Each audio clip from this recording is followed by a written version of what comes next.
Hello friends, in the last lecture we have discussed about the how to solve the problems of 4-bar mechanisms.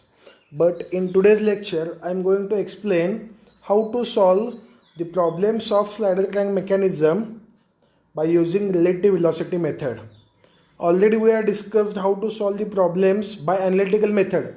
The simple formula वापरून आपण जर slider crank mechanism दिला असेल तर कसा सोडवायचा, velocity, acceleration हे आपण प्रॉब्लेम स्टडी केले आहेत. पण जर तुम्हाला सांगितला solve this problem by using graphical method, तरी तो तुम्हाला ग्राफिकल मेथडने पण सॉल्व करता आला पाहिजे. पेपरला लक्षात ठेवा, एक तर तुम्हाला स्लायडर क्रँक मेकॅनिझम असतो किंवा 4-बार चेन असतो. लक्षात येतं. मग आता याच्यामधला बघा, हा क्वेश्चन नंबर 3 हा जो पार्ट आहे आणि 5th हे ज्यावेळी आपण फिजिकल येईन त्यावेळी तुम्हाला सांगतो. आता ते तुमच्या लक्षात येणार नाही आहे, थोडा तो पार्ट किचकट आहे. असं फेस टू फेस ज्यावेळेस असेल त्यावेळेस मी एक्सप्लेन करतो.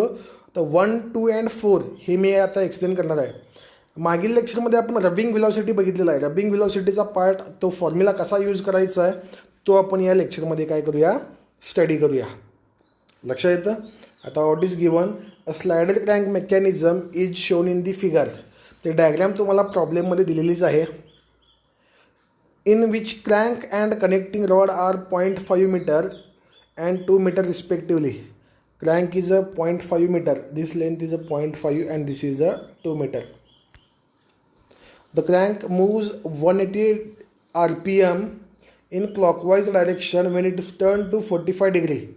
Means याचा rpm किती आहे, 180 rpm आहे. n आपल्याला दिलेला आहे.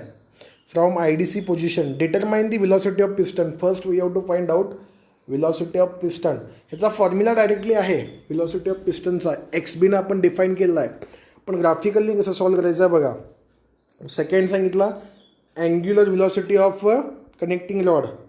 मीन्स velocity मीन्स आपल्याला V फाइंड आउट करायचा आहे. कशाचा, पिस्टनचा. Angular velocity of connecting rod means omega PB. Connecting rod कोणता आहे, BP किंवा PB, त्याला आपण ओमेगा PB मेन्शन करणार. त्याच्यानंतर मी सांगितलं तुम्हाला directly 4th point, velocity at rubbing at pins of crankshaft, crank and cross head. हे आता काय काय आहे बघा. क्रँकशाफ्ट मीन्स आपला क्रँकशाफ्ट कुठं असतो, this is the position of crankshaft. Crank इथं क्रँक येईल. अँड क्रॉस हेड मीन्स या पिस्टनला काय असतो, क्रॉस हेड असतो. अशा 3 ठिकाणी आपल्याला रबिंग व्हिलॉसिटी फाइंड आउट करायचं आहे. When diameters of pins are 50 millimetre, इथं 50 मिलीमीटर आहे, 60 मिलीमीटर अँड 30 मिलीमीटर रिस्पेक्टिव्हली. हे 3 पॉईंट्स आपण या प्रॉब्लेममध्ये काय करायचं आहे, स्टडी करायचं आहे. मग फर्स्ट ऑफ ऑल बघा काय केलं आहे, आपल्याला RPM दिला आहे. RPMवरून आपल्याला ओमेगा कॅल्क्युलेट करता येतो. Omega is equal to 2 pi n upon 60 हा formula. Omega is equal to 2 pi, n किती आहे 180. 2 pi n upon 60 means omega किती मिळाला, 18.852 रेडियन पर सेकंड. ह्याच्यावरून व्हिलॉसिटी कॅल्क्युलेट करता येते. V इज इक्वल टू काय येणार, V is equal to R omega. मग VBO is equal to velocity of BO आपल्याला काढायचं असेल तर त्याचा R इंटू ओमेगा. तर लेंथ ऑफ BO किती आहे, हा 0.5 मिलीमीटर. तो 0.5 पुट केला आणि ओमेगाला 18.852. हे मल्टिप्लाय केल्यानंतर आपल्याला व्हिलॉसिटी ऑफ BO किती मिळेल, 9.426. 9 पॉईंट किती मिळतो हा व्हिलॉसिटी, 426 मिळेल. मग आता व्हिलॉसिटी डायग्राम कंप्लीट करण्यासाठी परत काय करावं लागेल, स्केल. फर्स्ट ऑफ ऑल आपण काय करणार, स्पेस डायग्राम. स्पेस डायग्राममध्ये स्केल काय घेणार बघा. इथं तुम्ही 0.5 मीटर इथं आहे. इथं तुम्ही काय करू शकताय, 0.1 मीटर इज इक्वल टू किंवा 0.2 मीटर करा. 0.2 मीटर केला तर बरं होईल. 0.2 metre is equal to 1 centimetre. हे स्पेस डायग्रामसाठी येईल. मीन्स याच्यामध्ये 0.2 metre is equal to 1 centimetre जर घेतला तर हे जे 0.5 आहे हे आपल्याला किती मिळेल, 2.5 सेंटीमीटर मिळणार आहे. ही लेंथ किती, 2.5. 45 डिग्री अँगल आहे. एक ॲक्सिस लाईनला 45 डिग्री अँगल ड्रॉ करावा लागेल. आणि हे 2 मीटर मीन्स किती येईल, 2 मीटर मीन्स मेन्शन केल्यानंतर हे 10 सेंटीमीटरची लाईन मिळेल. हा 2.5 आणि हा किती मिळेल, 10 सेंटीमीटरची लाईन अशा प्रकारे first of all diagram draw करून घ्यायचा आहे. आणि हा कसा आहे क्लॉकवाईज मेन्शन केलेला आहे, बरोबर आहे का. हा याचा स्केल तुम्हाला इथे साईडला मेन्शन करतो आहे 0.2 metre is equal to 1 centimetre. आणि इकडं स्केल याचा वेक्टर डायग्रामचा स्केल मी इथं मेन्शन करतो आहे 1 metre per second is equal to 1 centimetre. अशा प्रकारे करावं लागेल. आता इथं बघितला ह्याच्यामध्ये पॉईंट ओ काय आहे, this is a fixed point. O point काय असणार आहे, फिक्स असणार आहे. मग पॉईंट ओ सोबत तो जो क्रँक ओ बी आहे कसा आहे, अपवर्ड डायरेक्शनला मूव होतो आहे. क्लॉकवाईज मीन्स बघा इथं अपवर्ड मूव होतो आहे, क्लॉकवाईजच आहे. आपण आत्तापर्यंत क्लॉकवाईज डाऊनवर्ड ड्रॉ केलेला आहे, पण इथं अपवर्डच मूव होतो आहे. म्हणून स्टार्टिंग पॉईंट मी काय घेतला, इथं ओ घेतला. स्टार्टिंग पॉईंट ओ घेतलेला आहे. आणि वेलॉसिटी किती आहे, 9.4 मीटर. मीन्स ह्याला exactly perpendicular. We have to draw a perpendicular line to O B. आणि परपॅन्डिक्युलर लाईन म्हणजे सीरीजची काय असेल, वेलॉसिटी 9.4 सेंटीमीटरची लाईन, म्हणजे ओपासून हा बीपर्यंत. सेकंड, हा जो बी पी आहे ह्याला बी पीला एक्झॅक्टली परपॅन्डिक्युलर मीन्स अशी लाईन मिळेल. त्या परपॅन्डिक्युलर लाईनला पॅरलल, ही पॅरलल लाईन मी ड्रॉ केली. कुठंपर्यंत, एक्सटेंड करायचा आहे. आणि नेक्स्ट जो आहे स्लायडर क्रँक मेकॅनिझम जर असेल तर हा पिस्टन आहे. पिस्टन या ॲक्सिससोबतच काय होणार आहे, अशा प्रकारे टू अँड फ्रो मूव्ह होणार आहे. म्हणून पिस्टनच्या मोशनला एक पॅरलल लाईन ड्रॉ करायची, हे लक्षात ठेवा. इथं परपॅन्डिक्युलर येणार नाही आहे. ही लिंक तुम्ही कन्सिडर करून जर अशी परपॅन्डिक्युलर लाईन ड्रॉ केला तर पूर्णपणे चुकीचा येईल. लक्षात येतं का. इथं तुम्हाला पिस्टन आहे, piston is always moves in axis of line. त्या ॲक्सिसच्या लाईनला तो मूव्ह होतो आहे. म्हणजे फर्स्ट मी काय केला, ह्याचा परपॅन्डिक्युलर हे 9.4 सेंटीमीटर घेतला, याचा परपॅन्डिक्युलर असं एक्सटेंड केलेला आहे बोथ वे. आणि पिस्टनचा हॉरिझॉन्टल ह्या ॲक्सिस लाईनला, म्हणजे तुमचा हा पॉईंट पी मिळेल. हे आतले तुम्ही सोडून द्या, जी आणि ई. मी क्वेश्चन नंबर 3 आणि 5 त्यासाठी इलिमिनेट केलेला आहे. लक्षात येतं, जी आणि ई पॉईंट लक्षात घेऊ नका, फक्त ही डायग्राम लक्षात ठेवा. हा ट्रायंगल जो आहे, हा ट्रायंगल आपल्याला मिळाला. म्हणजे first question is velocity of piston विचारलेला आहे. Velocity of piston, velocity of piston is nothing but हा ओ पी तुम्ही मेजर केला, डिस्टन्स ओ पी, तर तुम्हाला काय मिळेल, व्हेलॉसिटी ऑफ पिस्टन मिळेल. तर बघा distance velocity of piston measure केल्यानंतर इथं आपण काय केला, first of all vector O P. हे सगळे मी स्टेप्सवरती मेन्शन केले आहेत तुम्हाला, जे आता मी एक्सप्लेन केले आहेत. वेक्टर ओ पी किती आलेला आहे, 8.15 मीटर पर सेकंड. म्हणजे 8.15 त्याची लेंथ आलेली आहे, कारण स्केल आपण 1 centimetre is equal to 1 metre per second घेतलेला आहे. मीन्स 8 पॉईंट, हा जो डिस्टन्स आहे 8.1 तुमचा आला पाहिजे. दिस डिस्टन्स बिकम्स 8.1, म्हणजे व्हेलॉसिटी ऑफ पिस्टनला 8.1 मीटर पर सेकंड. सेकंड विचारलेला आहे angular velocity of P B, connecting rod P B विचारलेला आहे.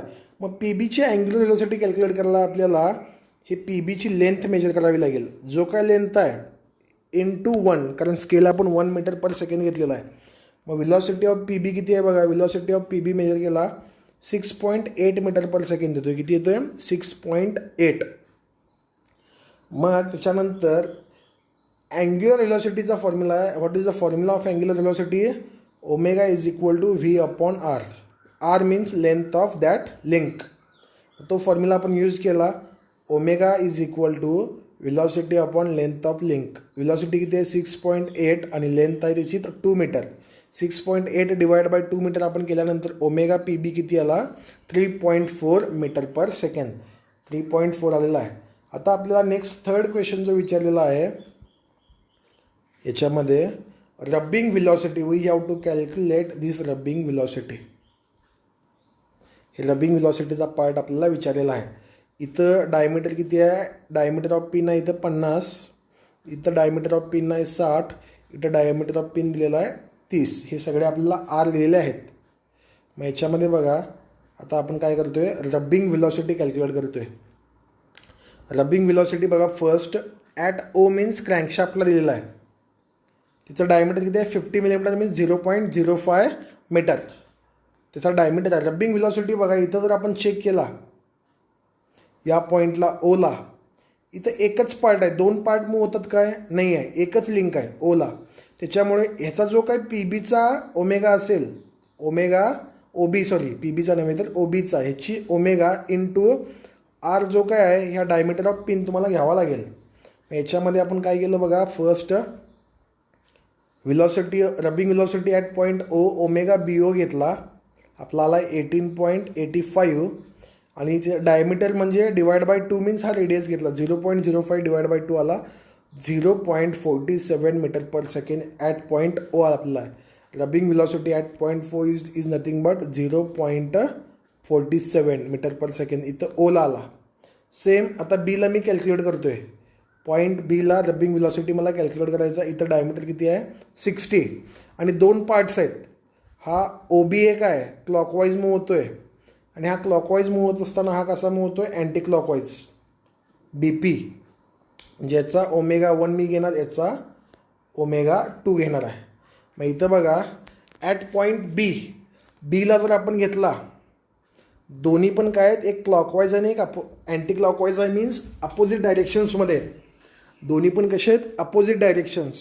लक्षात येतं, अपोजिट असतील तर आपण ॲडिशन तिथं फॉर्म्युला तुम्हाला दिलेला आहे. रबिंग व्हेलॉसिटी ॲट पॉईंट बी, त्याचं डायमीटर किती आहे 60 मिलीमीटर मीन्स 0.06 मीटर येईल. 60 मिलीमीटर मीन्स 0.06 मीटर. आता याच्यामध्ये बघा rubbing velocity at point B is equal to हा ओमेगा 1 प्लस ओमेगा 2 इंटू त्याचा आर, मीन्स तेच omega B O plus omega P B into D B by 2, R means D B by 2. 0.06 त्याचा काय diameter आहे divide by 2, B Ocha 18.85 आणि याचा किती आला 3.4. ह्याचा किती येईल मग, rubbing velocity at point B 0.66 metre per second at point B आलेला आहे. या पोझिशनला रबिंग व्हेलॉसिटी आहे 0.66 मीटर पर सेकंड. ह्याला पॉईंट पीला परत काय येईल बघा, हे कनेक्टिंग रॉड एकच आहे, बरोबर आहे काय. म्हणजे इथला omega P B into R means काय, या पिनचा आर मीन्स 0.015 येईल, कारण डायमीटर किती आहे 30 आहे. मग नेक्स्ट बघा काय येईल, ॲट पॉईंट पी डायमीटर किती आहे 30 मिलीमीटर मीन्स 0.03, बरोबर आहे काय. ओमेगा इज इक्वल टू किती येईल D P by 2 into omega P B, कारण एकच लिंक आहे तिथं, 2 लिंक नाहीत. पिस्टन आहे पण पिस्टनला अँग्युलर व्हेलॉसिटी नसते, फक्त लिनियर असते. Therefore D P by 2 into omega P B किती आहे 3.4. हे सॉल्व केल्यानंतर आपल्याला मिळालं 0.051 मीटर पर सेकंड. म्हणजे याच्यामध्ये आपल्याला मिळेल 0.051 मीटर पर सेकंड ही रबिंग व्हेलॉसिटी आहे. अशा प्रकारे रबिंग व्हेलॉसिटीचा पण एक प्रॉब्लेम मी तुम्हाला इथं काय केला आहे मेन्शन केलेला आहे. रबिंग व्हेलॉसिटी लक्षात ठेवायचं, अशा पॉईंटला असेल तर एकच ओमेगा येईल पिस्टनला आणि इथं. ज्या ठिकाणी 2 लिंक्स कनेक्ट होतात, इथं 2 लिंक्स आहेत ओ बी अँड पी बी, हे 2 लिंक्स आहेत म्हणून इथं तुम्हाला ॲडिशन ओमेगा 1 प्लस 99 केसेसमध्ये तुम्हाला ॲडिशनच करावा लागतो इंटू आर, हे लक्षात ठेवा. अशा प्रकारे हे सिम्पल तुम्हाला आत्ता या टॉपिकमध्ये आपण काय काय स्टडी केलं बघा. या टॉपिकमध्ये काय काय स्टडी केलं आहे तर सिम्पल आपण ॲनालिटिकल मेथडचे प्रॉब्लेम सॉल्व्ह केले आहेत. Velocity and acceleration find out करण्यासाठी स्लायडर क्लँक मेकॅनिझम असेल तर प्रॉब्लेममध्ये स्लायडर क्लँक मेकॅनिझम दिला असेल तर 2 प्रकारे सोडवू शकतो आहे, ॲनालिटिकल मेथड आणि आत्ता आपण बघितला ग्राफिकल मेथड. आणि सेकंड बघितलेला आहे कोणता तर 4 बार मेकॅनिझम असेल तर कंपल्सरी तो आपल्याला ग्राफिकल मेथडनेच सॉल्व्ह करावा लागतो. ग्राफिकल मेथडलाच आपण मेन्शन करतो आहे कोणता तर रिलेटिव्ह व्हेलॉसिटी मेथड.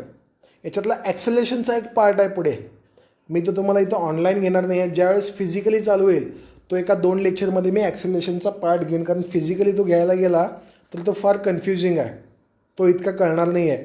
म्हणून जो ॲक्सेलरेशनचा पार्ट आहे तो आपण ऑनलाईन पद्धतीने न घेता ऑफलाईन पद्धतीने घेऊया, लक्षात येतं. आणि आज आपण इथं थांबूया, इथं आपण हा टॉपिक स्टॉप करतो आहे आणि पुढचा मी 6th टॉपिक मी नेक्स्ट लेक्चरला काय करतो आहे स्टार्ट करतो आहे.